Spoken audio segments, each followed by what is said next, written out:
2 weeks ago, I reported on eco-terrorist and environment minister Stephen Guilbeault sitting as vice chair on the China Council for International Cooperation on Environment and Development. But it seems the Chinese don't like him any more than we do. Guilbeault arrived in Beijing on the weekend to a derisive editorial greeting from the Chinese Global Times newspaper, warning him to mind his step and manners in climate talks this week.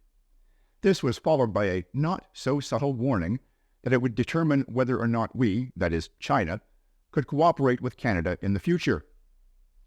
If the Canadian minister demands that China accelerate its carbon peaking and carbon neutrality targets in a condescending tone, the output could be counterproductive, it said. Compare that to Guilbeault's own threats to jail Canadian politicians and energy executives if they fail to meet emissions targets.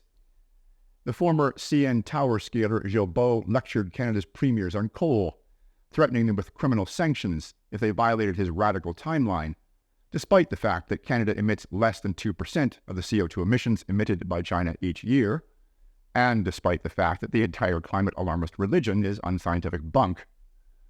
For more information on the climate alarmist religion, see my interview a few months ago with former climate alarmist Tom Harris. Additionally, the propaganda mouthpiece blamed Canada for significant excess carbon emissions causing extensive wildfires.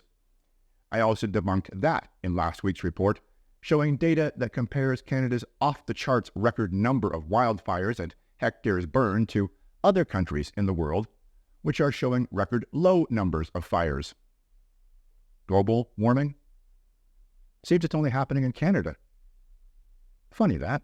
As China's English-language tabloid under the auspices of the Communist Party's People's Daily, the Global Times is often referred to as China's Fox News for its sensationalistic, nationalist editorial stance.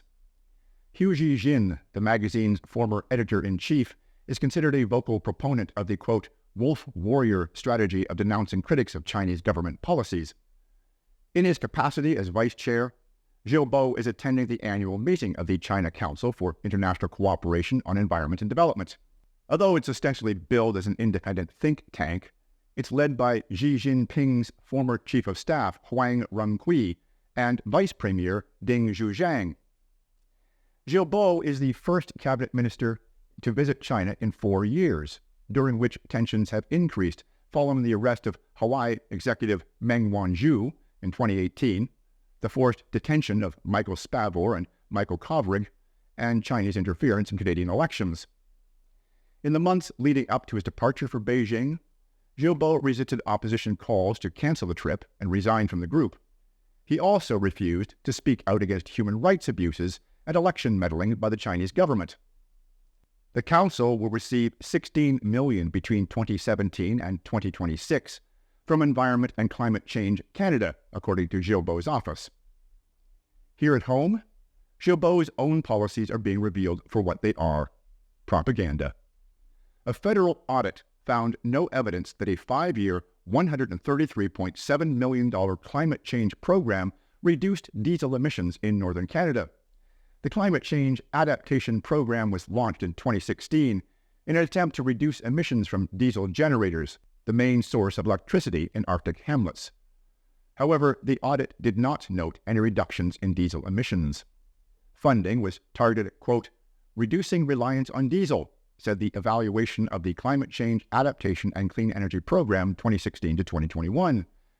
However, according to a government statement, the program, quote, cannot be assessed on the extent to which it has helped solve climate change adaptation and mitigation issues, but rather the extent to which it has helped some communities better understand the issues and problems they are facing. To translate that doublespeak, it means Canadian taxpayers spent $133 million on climate alarmist propaganda.